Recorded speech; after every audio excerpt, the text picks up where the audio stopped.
Hey, how's it going, guys? Hope you're doing well. Hope everything's good for y'all.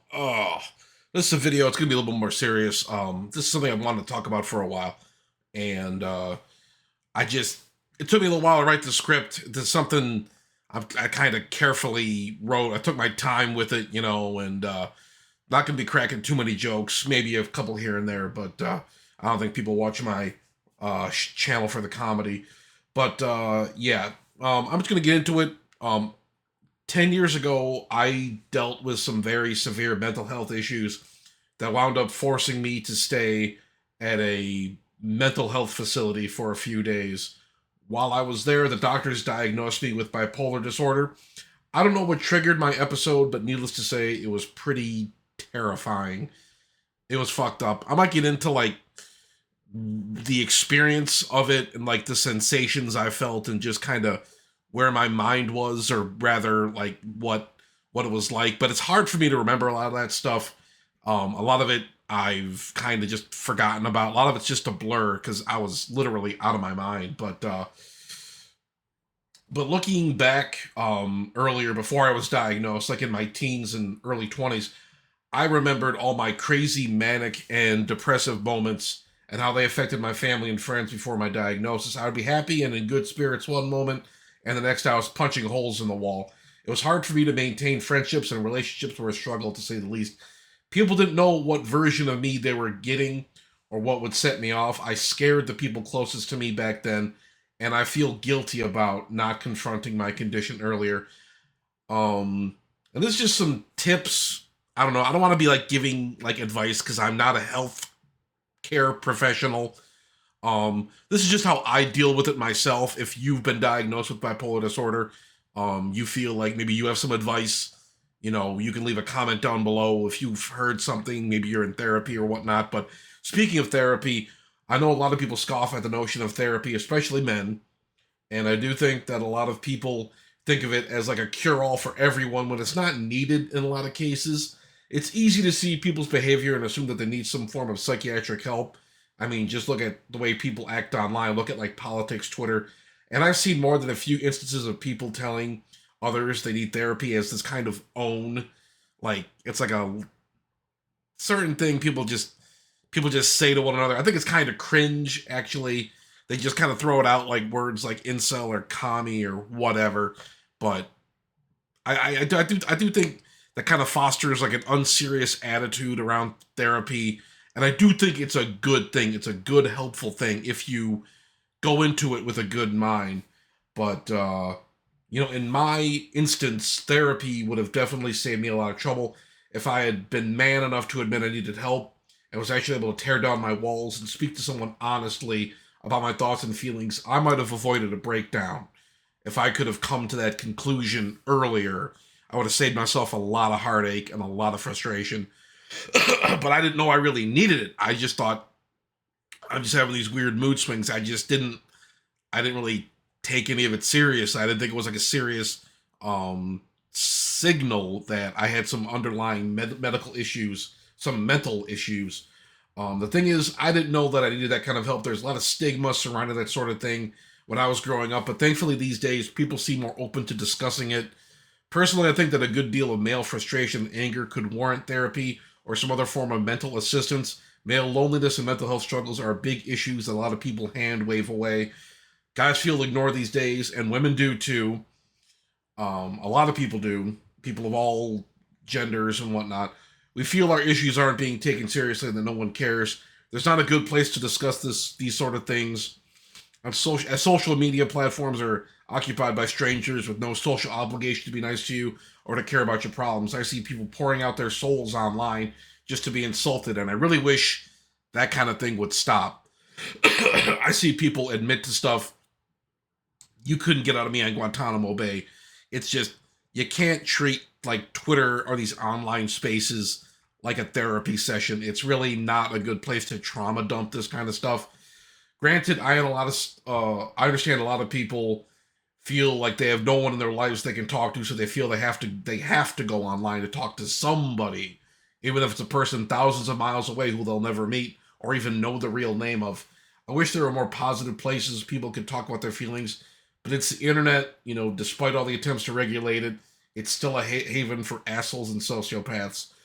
But this is kind of how I cope with it.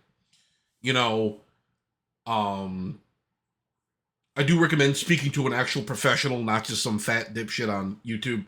Um, your experiences may be different than mine. I was diagnosed at 29. You may have been diagnosed earlier or later in your life, hopefully earlier, so you could deal with it better. Some people might not find out about this stuff till they're in their 40s or 50s, and that's not good. That's not good, obviously.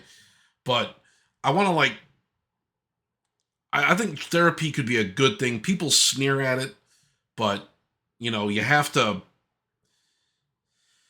just be open about it and kind of step out of your comfort zone. And for a lot of guys, that's a very tall order. I understand that. It was a tall order for me. I had to be honest with these mental health, these medical professionals in order to get anywhere.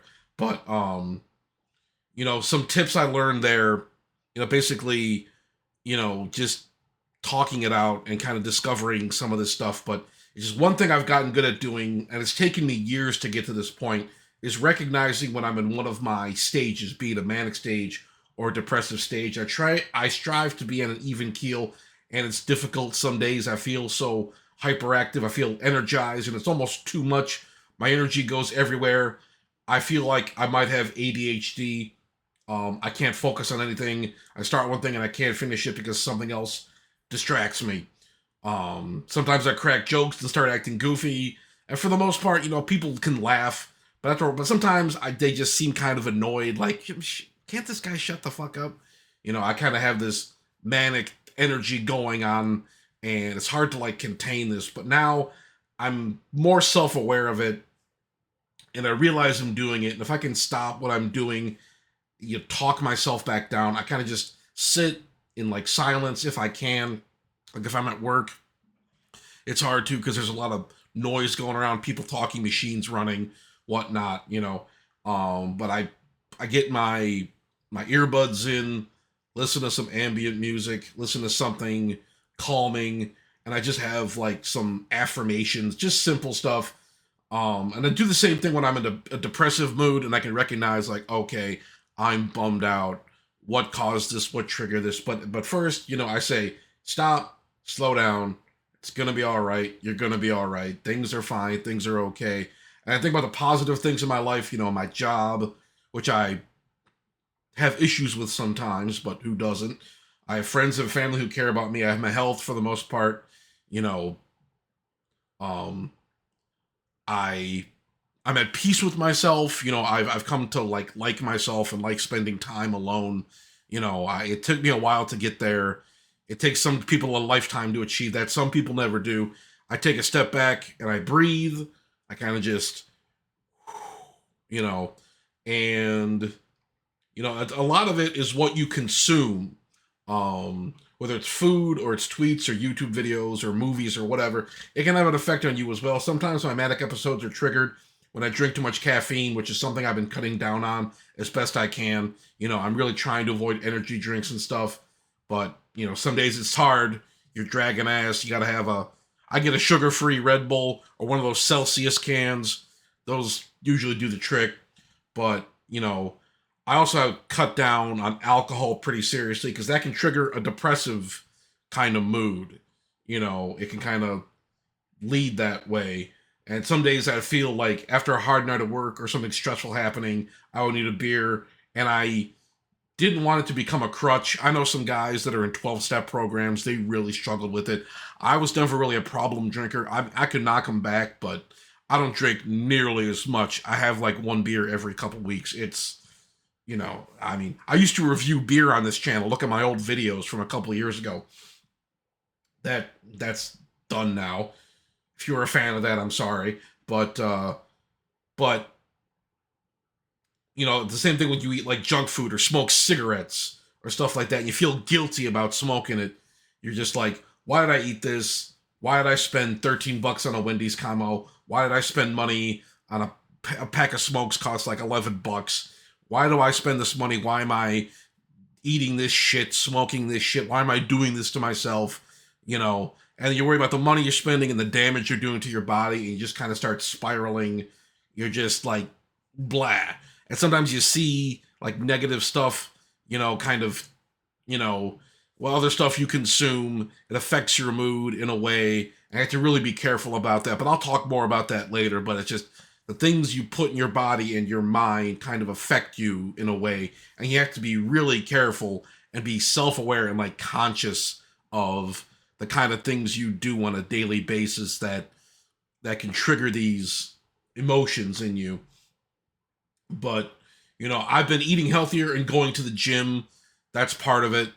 I'm cutting out fast food as best I can. It's a thing. It's a money thing. That's a part of it too. I worry about money. I was spending a lot of money on just going out. I'd go out to Jimmy John's. I'd go out, get a taquito at the gas station. I'd go to McDonald's or whatnot, and that adds up after a while. $10 here, $12 here, $17 here. You go down to a nice sit-down restaurant. It's going to cost you like $25, but you're blowing through a couple $100 in a few days. And that gets me too. Money.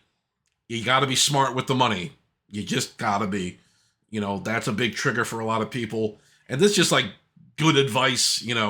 But I got to be extra careful because the moods it triggers in me. It's just you know it just adds up after a while, and it really bothers you after a while. And I have a system of support. I know a lot of guys don't, but I read these stories about people like doom spending and shit. It's just like, oh man, that's not good. But I've been there before. I've bought things. I've done retail therapy before. Here's another thing I need to quit. Mm. Oh. But it's like, beyond just that, and also like the time you spend online, it's just like I have to carefully curate my experience because I don't want to be affected by the things I see online. And I can admit, I'm more sensitive to certain things on the internet or certain things I see throughout the day, And when you're out going around the gas station, you see messed up people, you see messed up things. I live in a low income area. I see some things I don't like, people in poverty and whatnot, people engaging in fucked up behavior. When I'm driving in my car, there's a lot of aggressive drivers around here. I gotta just be patient and be mindful. I don't want to, there's certain things you got to be really careful about and just kind of be able to, even when you're driving, even when you're like doing like your basic day-to-day activities, just like have a time or just like take a moment if you can, and just like you gotta like talk yourself down, you gotta like talk yourself through it. You know what I'm saying? Just like, don't let it get a hold of you. But I mute and block a lot of people on social media, and I mute a lot of words as well. But it can be hard to get the algorithm to do what you want, to keep showing me things I have no interest in. I don't want to see these fucked up videos of people getting their heads beaten in or animals getting tortured. But for some reason, Twitter thinks I do. I don't want to see complete tweets complaining about some political shit, but I see that too. But all this negativity, all this bad shit, it puts me in a negative headspace. Seeing the worst aspects of human behavior fucks with you. And I know a lot of guys like to think they're tough guys who don't get triggered by shit or whatever. But this stuff has an impact on you whether you or not you realize it. And I don't get, I'm at the point now, it's like, I don't get how people can just raw dog this kind of shit on a daily basis, like just absorb it all on a daily basis. I have to carefully curate my experience or else it's going to be a mess, and, you know, not being on the internet, it's not really an option anymore. We got these smartphones and stuff. You're always online. You're going to have to use it at some point, like staying off these websites. It's a task in and of itself. It's not really realistic for a lot of people. You got to use the internet in some way or another. But if you have like an online business or if you make content like I do, you're going to have to use it at some point. But yeah, one thing I do, you know, is to stay busy. I try to make it into work every single day, even though a lot of days I really struggle to drag myself in there. Feeling busy and doing things throughout the day makes me feel a sense of accomplishment, even if I'm only making my boss rich and only making enough money to handle a few bills. But, it's doing something with your time. Like if I wasn't working, I don't know what I would do. Like I'd probably be able to keep up with some things. I'd have my reading and writing stuff, but having that much spare time, I've been laid off before. I remember during the pandemic, and that was nice. I was just playing video games all day. I really don't play video games that much anymore. I don't really drink or smoke weed anymore. I'm basically, I mean, I'm sure I'd be able to cope with it somehow. I know a lot of people fantasize about not working anymore. Some days I do too, but it's just like, what can I really do to keep myself busy? But to keep myself busy, I'm doing YouTube. It took me a few hours to write this script, as a matter of fact, but I'm editing videos. I'm doing shit there. I do a lot of writing. Beyond just writing scripts, I write some stories and fiction and whatnot. Maybe I'll share some. Maybe I'll start a Substack or something. But um, I write things just to get feelings out, or I write just to write. I find it takes a lot of time to get my ideas out there.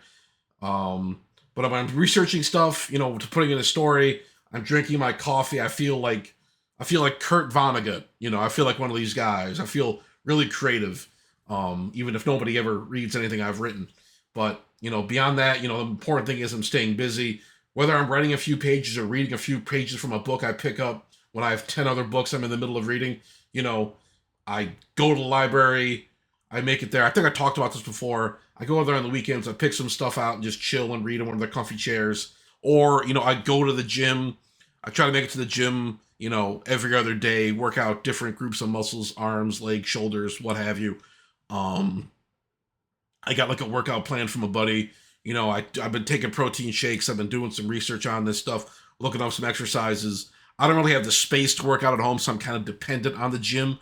But I do I do the best I can, to do stuff. And if you're gonna use the internet, back to what I was saying before, try to use it like constructively. Try to learn something. And people forget, we're the internet is an educational tool at the end of the day. You can learn a hell of a lot of stuff about, the UFOs or Sasquatch or 9/11 or whatever, or Roman history or World War II, like everybody is on Twitter is obsessed with. The important thing is when you're staying busy, when you're keeping your mind busy, you don't let those negative thoughts get in. Like if I'm just sitting on my ass all day, I feel guilty. I feel like I could have done something. I could have accomplished something. And I know it sounds like some red pill alpha male guru shit, but it is busy. You got to keep yourself busy. And it's hard for me to do. I'm a fat, lazy slob. But, it's just something I got to do every single day. You got to change things up the best you can. Like, write like a list of stuff to do down. Make it like a list of stuff. Even if it's just cleaning up your house a little bit, just got to stay busy doing something. Having that sense of accomplishment is huge, and, dealing with bipolar, you're going to have medication, you're going to have SSRIs. I don't really want to talk about what specific pills I'm taking or tell you what you should and shouldn't take. I've had some negative experiences with pills, but the pills I take, and they work well, they help me. It's basically an antipsychotic, so I don't have another woo, but it puts me in a certain mood. It's kind of a downer, but I take it at the end of the day. But I just like know when I'm taking this, I gotta just chill. I usually take it right before I go to bed, and I'm fine, and I get through the day. And it just kind of it saps my energy a little bit. I don't like taking it, but I gotta. And I was taking some other medications that gave me like suicidal ideation. It was messed up. It was real bad. But you gotta keep an open line of communication with your doctor, with your counselor. Every 3 months I talk to a counselor, and sometimes, most of the time I'm fine. Most of the time I'm having good days, no problems, no issues. But every once in a while I kind of get in a funk, and I gotta like talk to a therapist. It's not a big deal. It's a little expensive, but that's another thing. That's another thing that bothers me. It's just like a lot of this stuff, mental health services, medication costs a lot of money. If you're uninsured, it can be a real pain in the ass. And back to my earlier point, some people really don't have much. They don't have anybody they can talk to. They don't really have a system of support. It's bad in this country, and I think we need a serious investment in like mental health and be able to get people the help we need. You know, um, I know a lot of left wing people talk about that. I think it's something very, very dire for the well being of this country. But I don't want to make a big thing about that. I want to keep things on,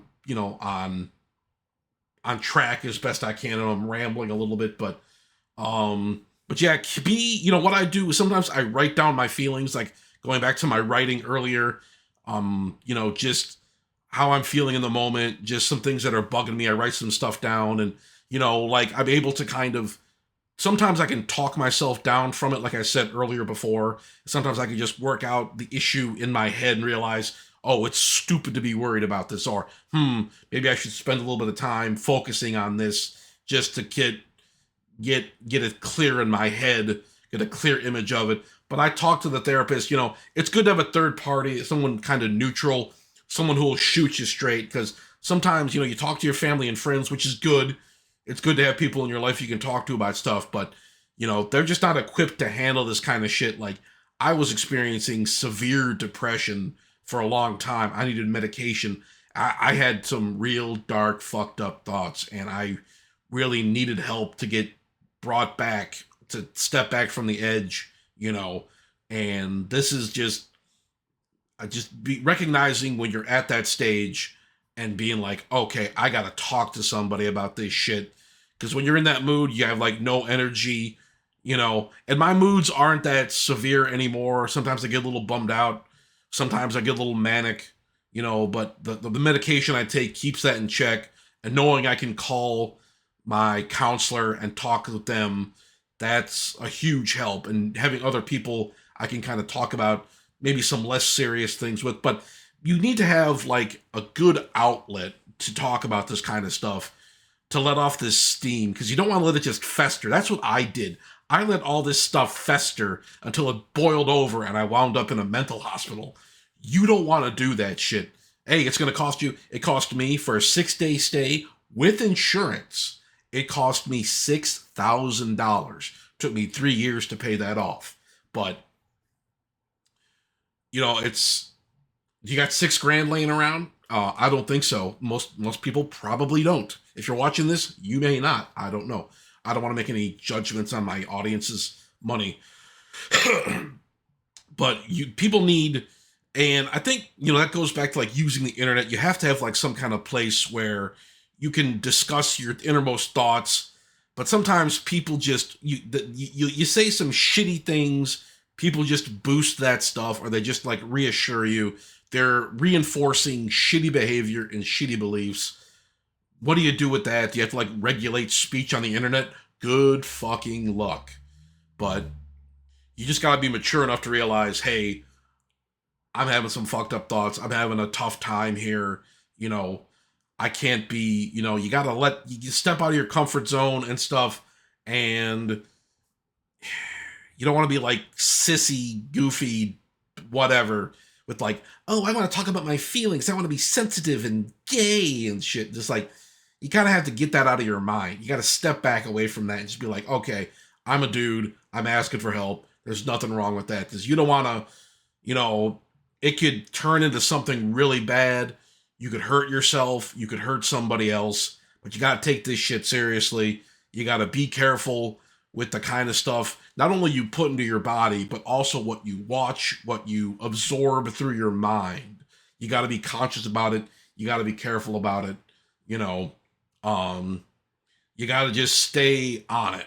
And it's tough to do, but it's worth doing. You got to wake up every morning. You got to just kind of seize the day. You got to keep busy. Like when I look forward to doing things now, I make like a little list of stuff I can do throughout the day.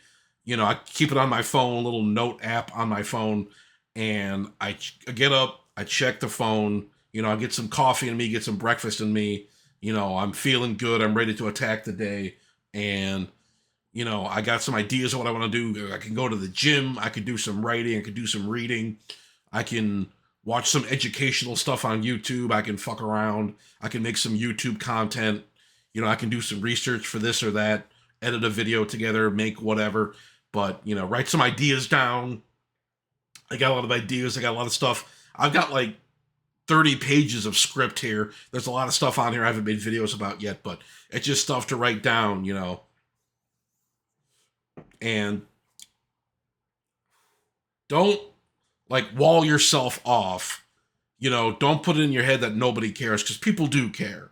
You know, sometimes the only person that cares about you is you, and that's how I felt sometimes. But going through that, you know, if you have family in your life, if you have friends in your life, count that as a blessing. Because when I was in that facility, I know people in there who had nothing, who had nobody to talk to. And those people wind up in a cycle where they just wind up going back in there. They have all these untreated issues. They don't have any friends to talk to. They just wind up back in the hospital, back under the state's care. It's fucked up. It's fucked up, but that's just the way it goes for some people, man. And just count your blessings, help people when you can, be like available to talk to people, don't be judgmental, keep a good mindset going forward, and you can help some people, you can help yourself. But that's all I gotta say about this kind of stuff. I'm running a little long here, most of a half hour, but um, thank you for watching. If you are bipolar, or if you know somebody who is, you have some thoughts on this, share them down below. Um, Let me know how you feel about it. I know some people wanted me to make this video, and I was thinking about it for a while, but I finally got out to making it, so I'm glad I did. But yeah, that's all I got for now. I'm gonna leave you guys with that, but like, comment, and subscribe. Let me know your thoughts below, and I will talk to you guys later.